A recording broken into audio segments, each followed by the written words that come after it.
I don't know what made me do it, but one night, I found myself opening the most private part of my wife's life, the one thing I promised myself I would never invade, her phone.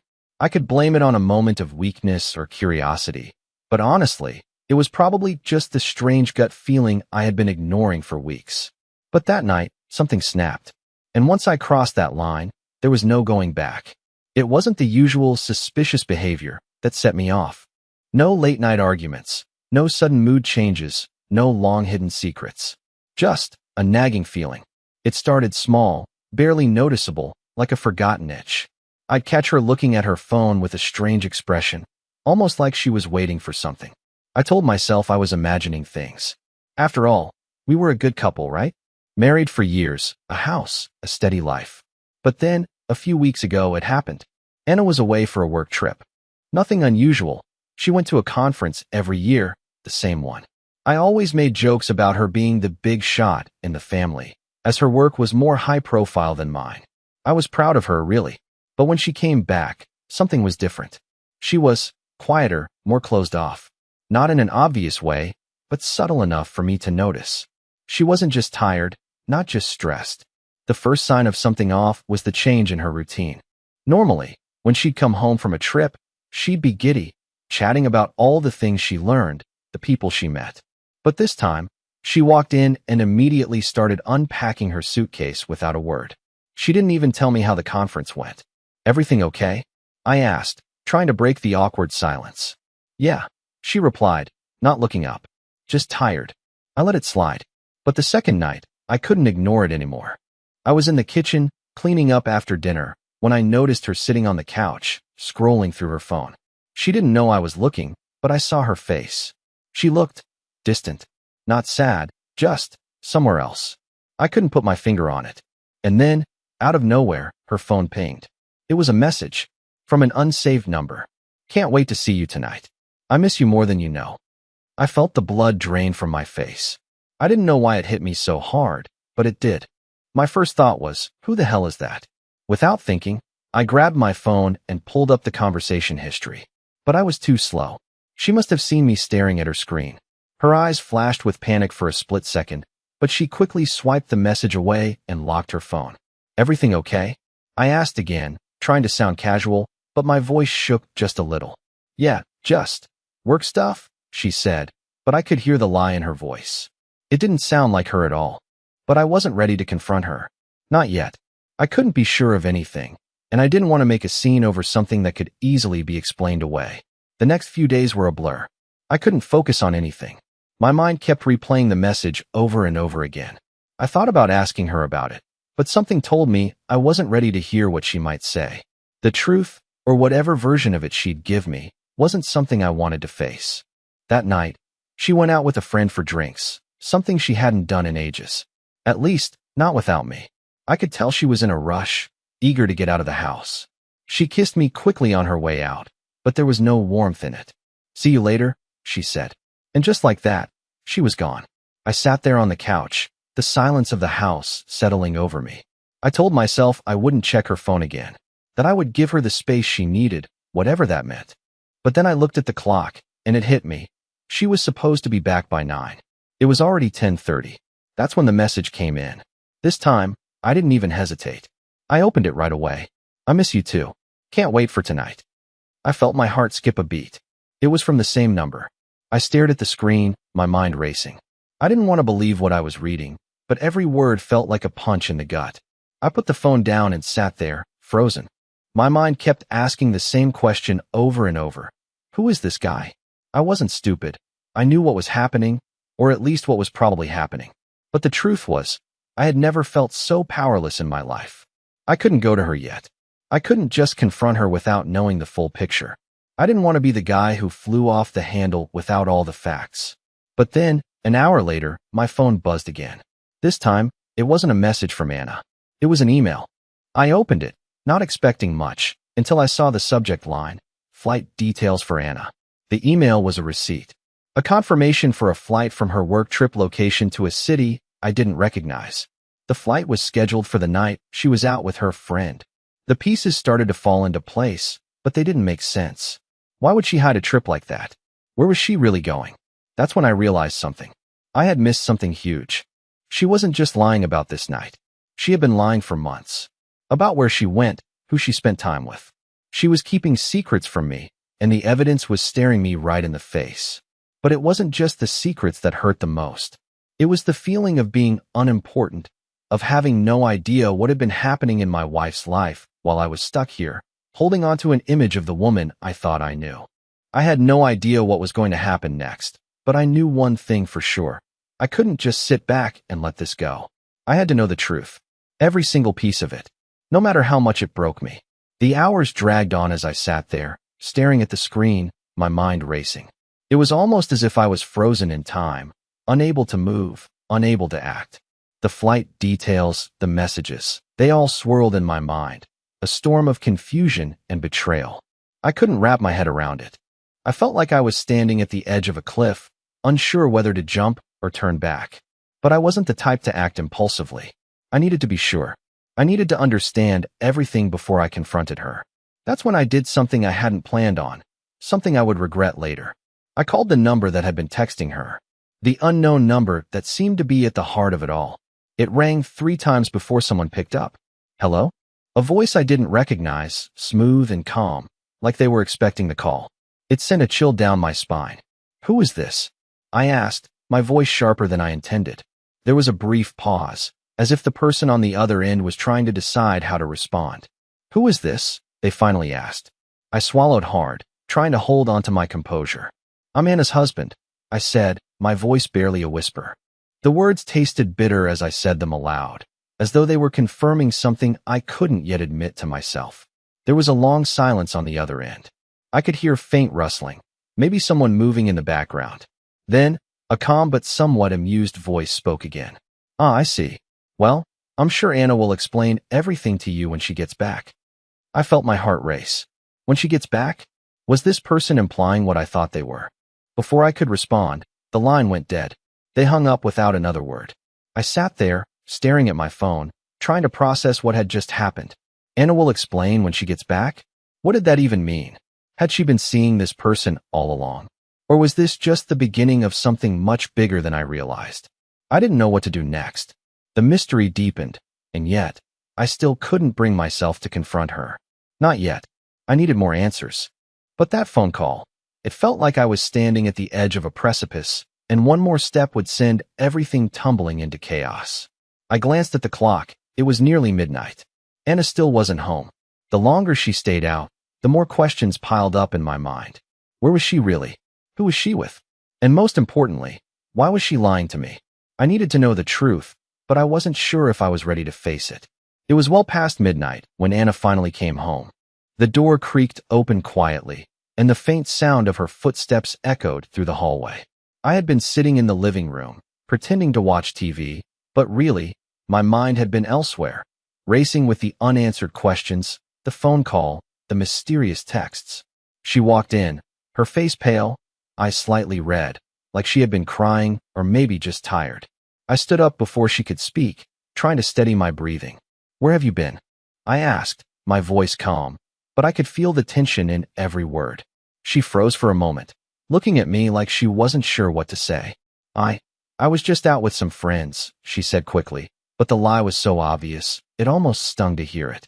There was no smile, no warmth in her voice, just a thinly veiled excuse. I didn't respond. Instead, I reached into my pocket and pulled out my phone, showing her the messages and the flight details I had found. The room grew colder as I watched her face. The color drained from her cheeks, and I saw the guilt flash in her eyes before she quickly looked away. Anna, I said, my voice quieter now, more hurt than angry. What is this? For a moment, she didn't answer. She just stood there, frozen, her hands clasped tightly in front of her like she was trying to hold herself together. Then she took a deep breath and finally met my gaze. I never meant for you to find out this way, she said softly. Her voice wavered slightly, and I could tell she was fighting to keep herself together. But there was no mistaking the look in her eyes now. It wasn't just guilt. It was fear. Who is he? I asked, barely able to get the words out. Her eyes flickered, and she seemed to hesitate, as if weighing whether to tell me the truth or continue lying. I could see the struggle in her face, but I had already had enough. Who is he, Anna? I repeated, this time more forcefully. She closed her eyes for a moment, as if gathering the strength to speak. His name is Alex. I didn't mean for it to happen, but her voice broke, and she swallowed hard. I've been seeing him for months. It wasn't supposed to go this far, but I couldn't stop it. The words hit me like a slap across the face. Months? She had been seeing someone behind my back for months. I tried to keep my breathing steady, but everything inside me was unraveling. My mind was racing with 1,000 questions, none of them making sense. Why? Was all I could manage to ask. I couldn't understand it. Anna and I had always been close. We shared everything. Our thoughts, our dreams, our fears. How could she keep this from me? I don't know, she whispered, her voice barely audible. It started out so innocently. We were just talking. But it felt like he understood me in a way that I hadn't felt in a long time. And then it went too far. I tried to stop it, but I couldn't. I could feel my anger rising, but it was overshadowed by a deep, aching sense of betrayal. I had always thought I was the one who understood her, who knew her better than anyone else. How could I have been so blind? I don't know what to say, she continued, her voice shaking now. I never meant to hurt you. I never wanted it to go this far. But it did, and now I don't know what to do. I'm so sorry. The sincerity in her voice seemed real, but at that moment, I couldn't bring myself to believe her. Sorry wasn't enough. I don't know what to do either, I replied quietly, the weight of the situation pressing down on me. I don't even know who you are anymore. She started to cry then, tears streaming down her face. Please, don't say that. I still love you. I made a mistake. A huge mistake. But I need you to believe me when I say that it wasn't about you. It was about me, about how I've been feeling lost. I never wanted this to tear us apart. The room felt suffocating. The woman I had trusted with everything, my life, my heart, my future, had betrayed me in the worst possible way. And yet, there she was, crying, begging for my forgiveness. Part of me wanted to reach out, to comfort her, but another part of me, something deeper, something raw, was telling me to walk away. I didn't know if I could ever trust her again. As I stood there, watching her, I realized something else. This wasn't just about Anna. It was about me. About what I had missed, what I had failed to see. Why had I never seen the signs? There was a knock at the door. The sound startled both of us. Anna froze, her tear-streaked face pale with fear. I didn't move at first. Who could be at the door at this hour? Anna's eyes darted toward the door, then back to me, and in that moment, I knew something else was happening, something I wasn't prepared for. She stood up quickly, her expression panicked. I have to go. Please, just let me explain later. I swear, I'll make this right. But before I could say anything, she was already rushing past me, heading for the door. I stood frozen, the shock still weighing heavy in my chest, as I heard the door open and a voice I didn't recognize speak to her. Is everything okay? The voice was calm, too calm, and I couldn't shake the feeling that it wasn't just Alex she was running from. It was something else, something much bigger than I had ever imagined. As I moved toward the door, the last thing I saw was Anna's frightened face before it closed behind her. The knock had been a warning. But for what? I stood there for a moment, unable to move. The door was still half open, the faint sound of Anna's footsteps fading into the distance. The weight of the situation was finally starting to sink in, but it wasn't just her betrayal that consumed me. It was the strange, unsettling feeling that there was something more going on here. Something bigger than just her affair. I glanced at the clock. It was already after 1 a.m. The house was eerily quiet, and I could feel the tension in the air, thick and suffocating. I should have been angry, but instead, I felt like I was in some kind of nightmare, too confused to even react properly. I had always thought I was the one who understood her, who knew everything about her. But now, standing in the middle of our living room, I realized how wrong I had been. The knock at the door lingered in my mind. I hadn't heard it clearly at first, but now it echoed in my ears. Whoever it was, they knew something. They had come for a reason, and I wasn't sure I was ready for whatever that reason was. I debated whether I should follow Anna, confront her, demand answers. But a nagging feeling stopped me. I had no idea what I was walking into. As much as I wanted to catch her in the act, something told me I should stay put. I had to figure out who had knocked on the door and why they were involved. I grabbed my jacket and stepped outside, the cold air hitting me like a slap in the face. The street was quiet, the only sounds coming from distant cars passing by. There was no sign of Anna, but I could see a shadowy figure near the end of the street, talking to her. It was him, the man I had seen in the photo, the man who had been texting her. I stood still, hiding in the shadows, my heart pounding in my chest. I couldn't hear the conversation, but I could see enough to know it wasn't just a casual goodbye. Anna's posture was tense, and the man, he looked like he was saying something important, something serious. My mind raced, questions flooding in. Why was he here? Was this all part of some larger plan, or was this just the aftermath of Anna's betrayal? I couldn't make sense of it. The more I watched, the more I realized how little I actually knew. About her, about him, about anything.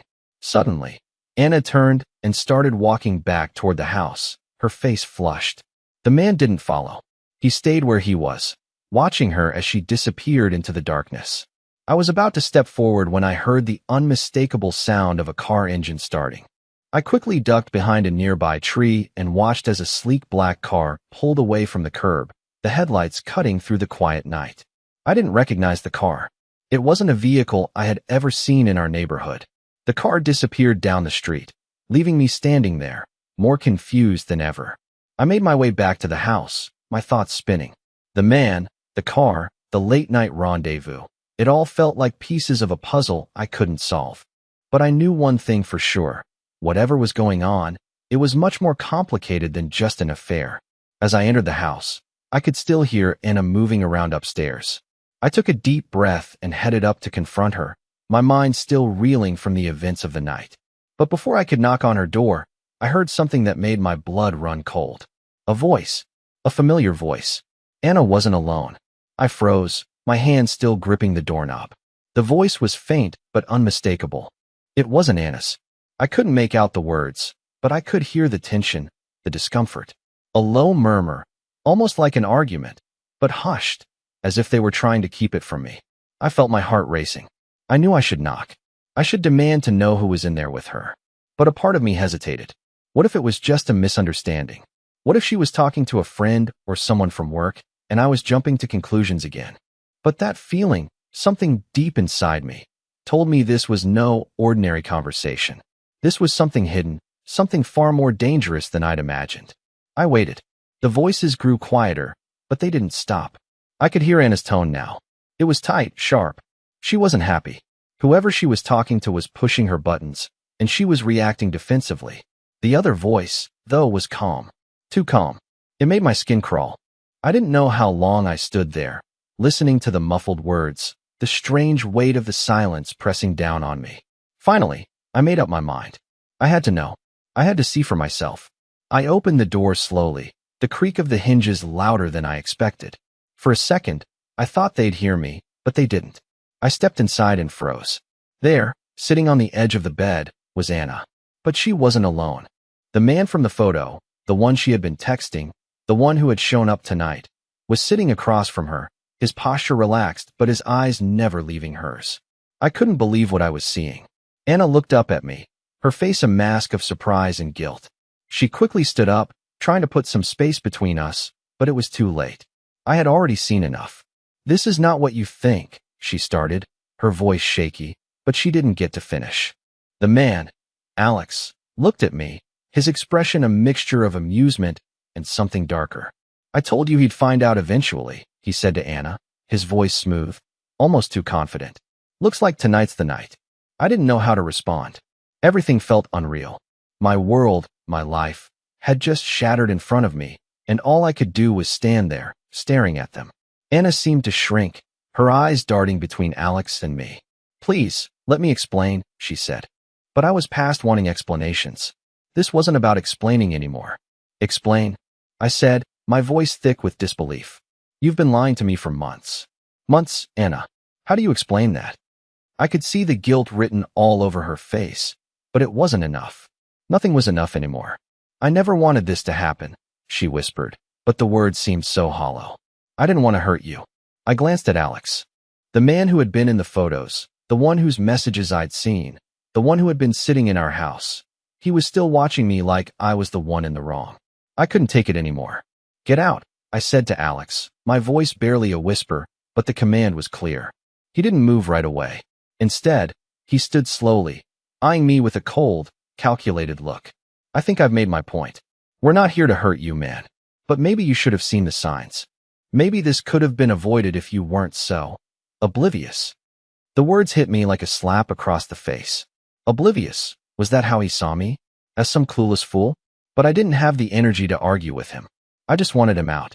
Leave. I repeated, my voice now firm. Alex finally smirked, giving me a small nod. Whatever you say, man. He moved past me without a second glance and walked out of the room, leaving the door open behind him. I stood there, staring at the empty space where he had just been. Anna didn't speak. She just stood there, looking at me with tear-filled eyes.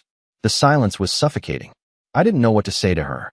How do you talk to the person you thought you knew, the person you had built your life with, after they've destroyed everything? Anna took a step toward me. Please, let me explain. Let me fix this. I shook my head. I don't know if you can. I don't know if there's anything left to fix. The hurt was there, raw and heavy, but there was something else too, something I didn't expect. Anger. I was angry, not just at her, but at myself. At everything. I had missed every sign, every little piece that should have been obvious. And now it was too late. I can't do this anymore, Anna, I said quietly, the words feeling like they were ripping through me. I can't trust you. I can't keep pretending this isn't happening. She opened her mouth to respond, but I couldn't hear it. I couldn't take it. I turned and walked out of the room, leaving her standing there, her voice trailing after me, but I didn't look back. I went downstairs, grabbed my jacket, and walked out of the house. The night air felt cold against my skin, but it was nothing compared to the chill that had settled in my chest. I wasn't sure where I was going, but I couldn't stay there. Not in that house. Not with her. Not anymore. And I knew, deep down, this wasn't the end of it. It was just the beginning of a story I wasn't ready to face. I didn't know how long I'd been walking. It felt like hours, but the night was still young. My mind, though, was a whirlwind. Every step I took only made it worse. I needed answers, but I couldn't go back. Not yet. Not until I figured out what had happened. I kept replaying the conversation in my head, the look in Anna's eyes when I walked in on her and Alex. She'd been so quick to apologize, to explain, but the damage had been done. She had crossed a line I couldn't even begin to process. I'd never expected it. Never expected to be that guy, the one whose wife had been living a double life. I needed air. I needed to clear my head. I reached the edge of the city, walking through quiet streets, not really paying attention to where I was going. The noise of the world seemed distant now, muffled by the pounding in my ears. The anger was starting to fade, replaced by something worse, emptiness. The kind of void that makes you question everything. Who was I? Who was she? And who the hell was Alex? I turned a corner and nearly bumped into someone. I looked up, startled, and saw a familiar face. It was Alex. For a second, I just stood there, stunned. What the hell was he doing here? In my neighborhood? His face was calm, almost smug. Didn't expect to see you out here, he said, his voice laced with amusement. I didn't speak. I couldn't. My mind was still reeling. How had he found me? Why was he here? He tilted his head slightly, studying me like I was some kind of puzzle. You look lost, man, he said, his tone almost casual. Looking for answers? I didn't know what to say. Part of me wanted to turn around and walk away, pretend I hadn't seen him. But the other part, the part that had been betrayed, wanted to confront him, to understand what the hell was going on. I don't want any part of this, I finally said, my voice strained. Just stay away from my wife. Alex laughed softly, a sound that sent a shiver down my spine. Your wife? Funny. She doesn't really seem like your wife anymore, does she? I wanted to hit him, to knock the smug smile off his face, but I couldn't move. I couldn't find the strength. I just stood there, staring at him, feeling more helpless than I ever had in my life. I never meant to get involved, Alex continued, his voice suddenly turning serious. But sometimes, people get caught up in things they didn't expect. Things they can't control. Just like Anna. His words didn't make sense. I was still too shocked to understand what he was implying. But there was something in his eyes that made me feel like he knew something I didn't. Something that made me question everything. Before I could respond, Alex turned and started walking away, his footsteps echoing in the quiet night. You should be careful, man, he called over his shoulder. You don't know what you're getting into. I stood there for a moment, frozen. The words hung in the air, but they didn't settle. What was he talking about? What was going on between him and Anna? I couldn't answer any of those questions. Not yet. But I knew one thing for sure. This wasn't over. It couldn't be. I had to know the truth. And somehow, I was going to get it. I couldn't shake the feeling that Alex's words were a warning. But a warning about what? My mind kept circling back to the same question. What the hell was he talking about? Was this more than just an affair? Was Anna involved in something darker, something I couldn't see? I couldn't stop thinking about the way he'd said it. His tone like he knew something I didn't, like he had some kind of power over me, over Anna.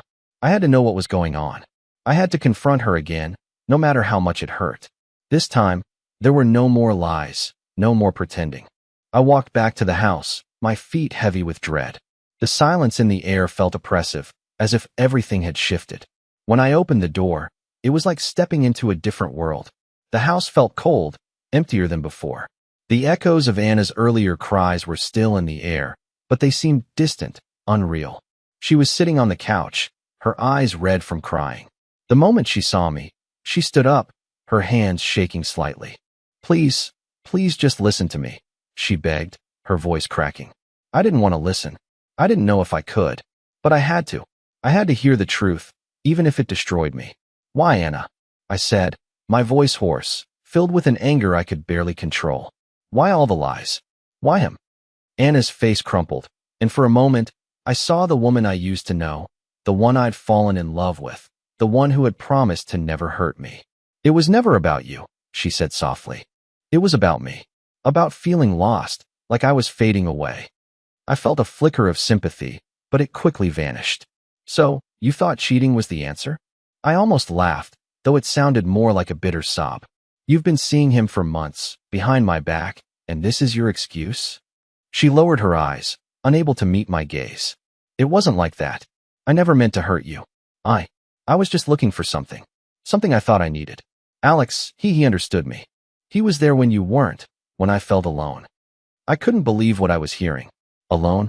I had been right there, beside her, every step of the way. How could she say that? How could she pretend like I wasn't enough? Don't you dare blame this on me, I said, my voice rising now. I've been here, Anna. I've been by your side. You didn't need him. You needed to talk to me. But instead, you shut me out. She started to cry again, tears spilling down her cheeks. I didn't know how to talk to you. Everything felt so suffocating. I was scared. I was scared of losing myself. I could hear the pain in her voice, but it wasn't enough. It wasn't an excuse. So, you just decided to throw everything away? I whispered, my throat tightening. You threw away everything we had for him? Anna looked up, her eyes pleading with me. No, I didn't want to. I thought I could control it, that I could stop it before it went too far. But it didn't work that way. And now I don't know what to do. I don't know how to fix this. I shook my head, the weight of her words hitting me like a ton of bricks. You can't fix this, Anna. Not now. Not after everything. I turned away from her, my heart breaking with each step. She was still calling my name, begging me to stay, but I couldn't. I couldn't stay in that house, in that life, pretending that everything was okay when it wasn't. I grabbed my coat, and without looking back, I walked out the door. The night air felt colder now, colder than it had before. I felt hollow, empty, like the shell of a person who had lost everything. I walked for what felt like hours, my mind still racing. What was I supposed to do? Could I ever forgive her? Could I ever go back to that life, to the life we had before Alex, before everything fell apart? I didn't have the answers. I didn't know what the future held. All I knew was that I couldn't keep living in the past. And yet, as I walked, I couldn't shake the feeling that this was only the beginning. Days passed in a blur. I stayed at a friend's place, unable to go back to the house, unable to face Anna. The confusion and pain still lingered, but something in me started to shift. The anger wasn't consuming me anymore, and slowly, the fog began to clear. I had felt broken, shattered into 1,000 pieces, but now I realized something important. It wasn't the end. It was just a chapter. A painful, ugly chapter, but a chapter nonetheless. Anna reached out a few times, leaving me messages, pleading for a chance to talk. But each time, I hesitated. What could she possibly say that would make it better? But deep down, I knew I needed closure. For me, not for her. A week later, I found myself standing in front of the house again. The same house where everything had fallen apart. I took a deep breath, running my hand through my hair. This time, I wasn't here to find answers. I was here to make peace with what had happened. Anna opened the door almost immediately when she saw me. Her face was pale, tired. Clearly, she hadn't been sleeping either. But there was something different in her eyes now. No more excuses. No more hiding. "I've been thinking," she began, her voice quieter than I remembered. "About everything. About what we were. What I was. I'm sorry. I don't expect forgiveness. I don't deserve it. But I want you to know I'm trying. I've been going to therapy. I need to find myself again, not for anyone else, but for me." I nodded, unsure of what to say at first. The woman I thought I knew was standing in front of me, but I couldn't pretend that I hadn't changed too. "I've been doing a lot of thinking too," I said. "And you're right. You don't deserve my forgiveness, not right now. But I can't keep living in the past, Anna. I can't keep carrying this weight around. I need to move forward." She looked at me with sadness, but there was something else in her eyes too. Hope. "I understand. And I want you to know that I'll respect whatever decision you make. If you can't forgive me, I'll walk away. But if you ever want to try again, I'll be here. I'm not asking for anything. Just time." I looked at her, feeling the weight of everything that had happened. But for the first time in days, I felt a flicker of something that had been missing: peace. A small, quiet part of me felt like I could let go of the anger and start fresh, maybe not with her, but with myself. "I think we both need time," I said slowly. "But that's okay. It's the first step." Anna smiled faintly, a small glimmer of relief washing over her. "I'll wait. Whatever it takes." I didn't know what the future would look like. Maybe I'd find a way to forgive her. Maybe I wouldn't. But what mattered now was that I was no longer defined by her betrayal. I was no longer defined by the man who had been left behind. As I walked away, I felt a strange sense of freedom. The weight that had been suffocating me was lifting. There was a whole world out there waiting for me. One where I could rebuild, where I could find peace and maybe, just maybe, happiness again. And for the first time in a long while, I didn't feel lost. The end.